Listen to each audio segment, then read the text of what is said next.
Kita nyo yan?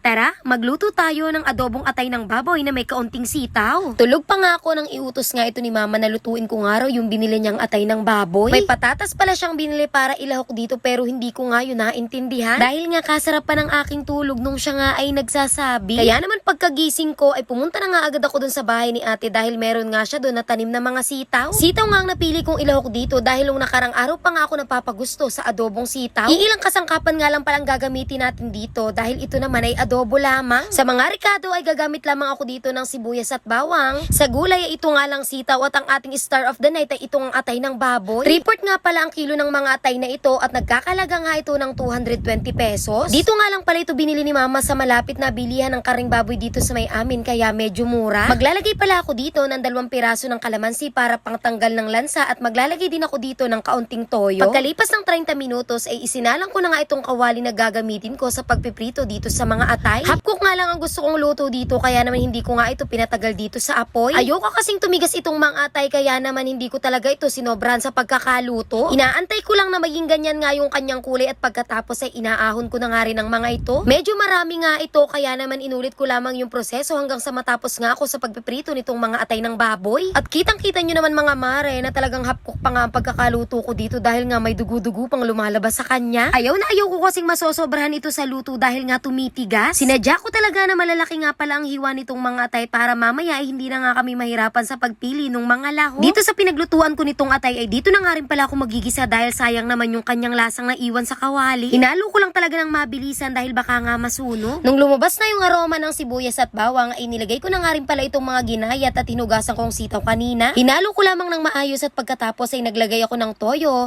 paminta at naglagay din ako ng kaunting betchin. Hinalo-halo ko lamang ulit ang mga ito at pagkatapos ay tinakpan ko na itong kawali. Inintay ko lamang na mamawis ulit itong kawali bago ko nga ito buksan at pagkatapos ay naglagay naman ako ng kalahating baso ng tubig. Syempre pagkatapos ay tinakpan ko lang ulit itong kawali at pagkatapos ay binuksan ko ulit at hinalo-halo ng bahagya. Adobo nga itong ating niluluto kaya naman naglagay nga ako dito ng kaunting suka. Nung naluto na nga yung suka ay iniligay ko na nga itong ating star of the night na atay ng baboy. Hinalo-halo ko lamang ulit ang mga ito para na makapagbanding na sila all together.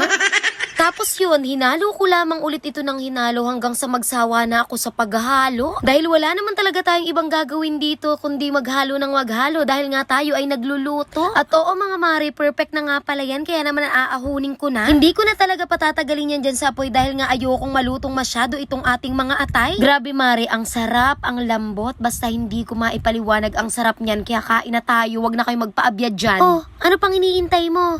Lakad na doon sa kusina at kumuha ka na ng kanin at pinggan. Ako na ang bahala sa baso at malamig na tubig at tayo ay maghahainan tayo ay sabay ng kumain. Yun lang muna. Bye people!